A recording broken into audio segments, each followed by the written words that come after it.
Hello दोस्तों, मैं doctor रित शुक्ला। मैं एम्ब्रियोलॉजिस्ट हूँ Pragi IVF and fertility centre Kanpur में। मेरे कई सारे वीडियोस आप लोग देखते रहते हो, आपके कमेंट से मिलते रहते हैं, उसके लिए बहुत बहुत धन्यवाद। अगर कुछ नहीं समझ में आता है तो इस वीडियो के लिंक में या वीडियो में आपको हमारा फोन नंबर मिल जाएगा। आपको अपने आईवीएफ से रिलेटेड, इक्सी से रिलेटेड या अपने संतानता के ट्रीटमेंट से रिलेटेड कोई क्वेश्चन है तो आप हमसे कॉल करके बात कर सकते हैं। आज मैं बात करूंगा कि कई सारी इस तरह की क्वेरीज आती हैं कि मेरे शुक्राणु कम है, क्या मैं माँ या बाप बन सकता हूँ? क्या मेरी पत्नी को बच्चा हो सकता है मेरे शुक्राणु से? क्या ऐसा तो नहीं है कि जो बच्चा होगा उसमें कोई प्रॉब्लम आएगी, उसके साथ भी इस तरह की प्रॉब्लम हो सकती है?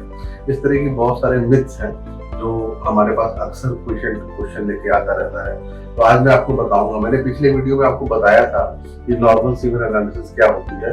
एक छोटा सा रिकैप कर देते हैं। WHO 2010 और रिवाइज 2020 जो हम लोग का कंसेंशन आया है, अकॉर्डिंग टू गाइडलाइन, अगर हमारा काउंट 15 मिलियन पर ml से ऊपर है तो नॉर्मल है। अगर हमारी मोटिलिटी मोर देन 40% के आसपास है तो नॉर्मल है।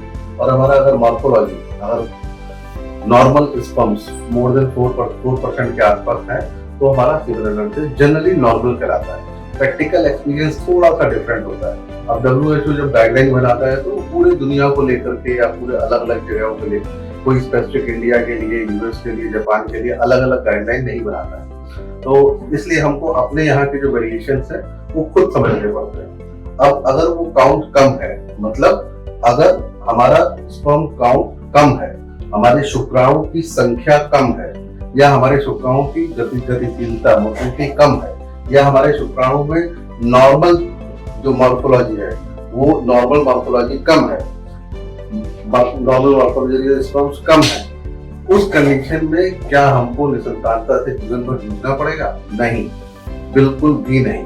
बस आपको थोड़ी सी जानकारी की जरूरत है जो मैं यहाँ पर आपको 1 मिनट में 2 मिनट में देने की कोशिश कर रहा हूँ। क्या अगर काउंट नॉर्मल से कम है, मतलब 15 मिलियन से कम है, तो हम लोग बोलते हैं अरे यार ये तो ऑलिगोजूसपर्मिया का केस है, मतलब काउंट कम। अगर काउंट के साथ साथ 15 मिलियन से कम है, 2 से 15 मिलियन तक है, अगर वो लेस देन 2 मिलियन है तो हम लोग उसको बोल देते हैं कभी कभी सीवियर ऑलिगोजूसपर्मिया है, मतलब बहुत ही हालत खराब है। अगर उससे भी ज्यादा काउंट तो कम है ही, साथ में मोटिलिटी भी कम है, 10% है, 5% है, तो इसका मतलब ऑलिगो तो था ही, अब एस्थीनो भी जुड़ गया।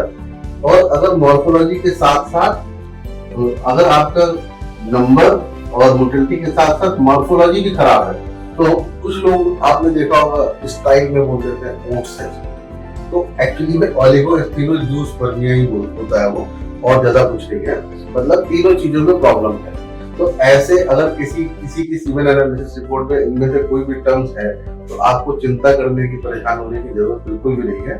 उसको समझ, ये एक नॉर्मल स्पर्म है, हेड, नेक और टेल, हेड, नेक और टेल, ये एक नॉर्मल स्पर्म है। अब इस स्पर्म की मोटिलिटी हमारी टेल से डिसाइड होती है, इसका शेप, मॉर्फोलॉजी, इसकी तीनों चीजें मिलने के बाद डिसाइड होती है, और नंबर इनके दोस्तों से जो बाकी स्पर्म काउंट वाले हैं उनसे डिसाइड होता है। तो अब अगर नंबर अगर कम है तो इसका मतलब ये होता है कि जब भी हस्बैंड और वाइफ में क्वाइटस होता होगा तो हो सकता है कि उतनी अमाउंट ऑफ स्पर्म एग के आसपास नहीं पहुंचते होंगे जो फर्टिलाइजेशन की जरूरी है, या जो पहुंचते होंगे उनकी क्वालिटी उतनी अच्छी नहीं होती होगी, वो एग को पेनिट्रेट कर सके, एग की जोना को, एग की दीवार को तोड़कर अंदर घुस सके। या अगर उनकी मॉर्फोलॉजी खराब है तो हेड की हो सकता है कि हेड उनका ठीक नहीं हो, या हेड हो ही ना, या कोई और 2 टेल है, मतलब इस तरह के कई सारे डिफेक्ट्स हो सकते हैं। तो ऐसे पेशेंट जब अपनी रिपोर्ट को देखें तो बिल्कुल ना घबराएं, बिकॉज हमको एक अंडे के लिए एक ही शुक्राणु चाहिए होता है, right?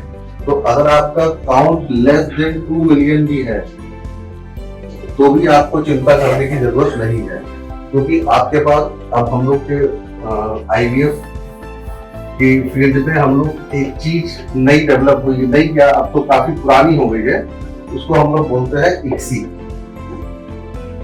ICSI, that is intra cytoplasmic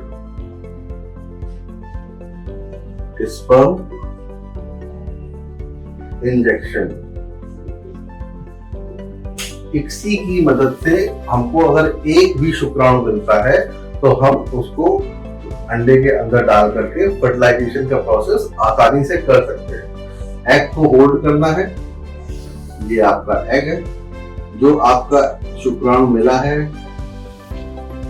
उस शुक्राणु को इंजेक्टिंग पिपेट में लेकर के इसको इसके अंदर इंजेक्ट करना है। That is process of ICSI. इससे हमारा फर्टिलाइजेशन हो सकता है।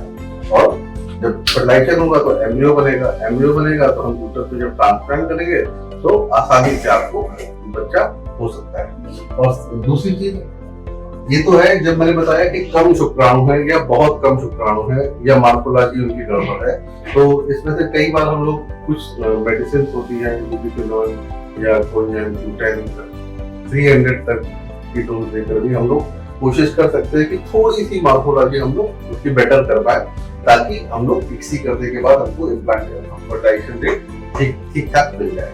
राइट, जनरली इक्सी में हम लोग भी टेक नो चांस है, because in normal fertilization generally एक एग के चारों तरफ अप्रोक्सीमेटली 3 to 4 लाख, और मिनिमम बहुत अच्छे हैं तो एटलीस्ट इन थाउजेंड्स नंबर है, तब कोई एक अंदर जा पाता है और एम्ब्रियो बनता है। तो इक्सी में we are removing that kind of possibility that nobody has to struggle.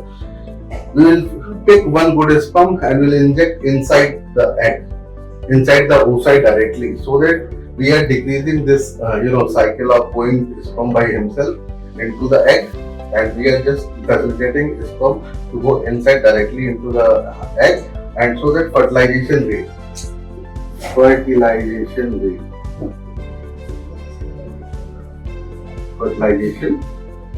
हमारा हो जाए। राइट, तो कभी कभी हमने इस तरह की आई थिंक आपको समझ में आ गया होगा, लो स्पर्म काउंट वालों को चिंता करने की जरूरत बिल्कुल भी नहीं है। एक टर्म में 1 मिनट के लिए और बोलना चाहूंगा दोस्तों। कभी कभी ये कंडीशन हो सकती है कि हमारी सीमेन एनालिसिस में स्पर्म है ही नहीं, मतलब जब भी एनालिसिस करी तो उसमें लिख दिया गया कि स्पर्म है ही नहीं, मतलब एजियोस्पर्मिया। एजियोस्पर्मिया के केस में अगर आप अपनी रिपोर्ट देखते हो और उसमें लिखा होता है एजियोस्पर्मिया, तो आपको टेंशन लेने की जरूरत एकदम से नहीं है। क्यों?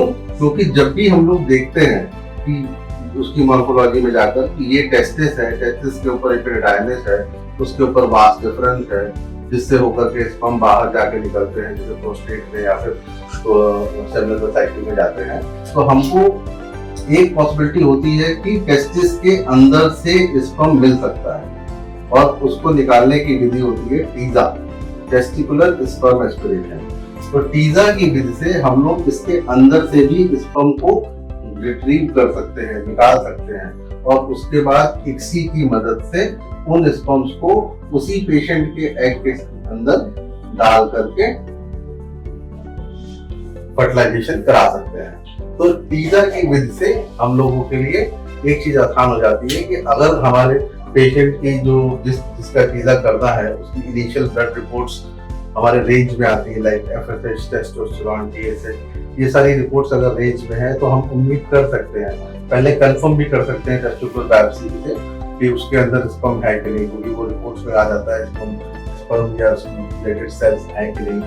अगर वो सेल्स दिख रही है तो we can plan TESA, we can plan ICSI, और उसके बाद हम लोग उसका आईवीएफ और इक्सी की मदद से फर्टिलाइजेशन करा करके उन्हीं को प्रेग्नेंट कर सकते हैं जो अपने ही शुक्राणु से बाप बन सकते हैं, फादर बन सकते हैं।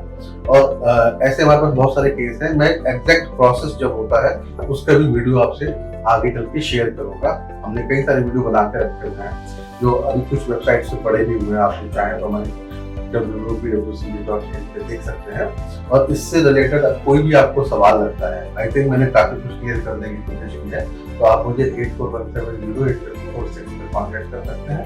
इस कांता से रिलेटेड कोई भी सवाल होता है तो मैं उसका उत्तर देने की कोशिश करूंगा। धन्यवाद।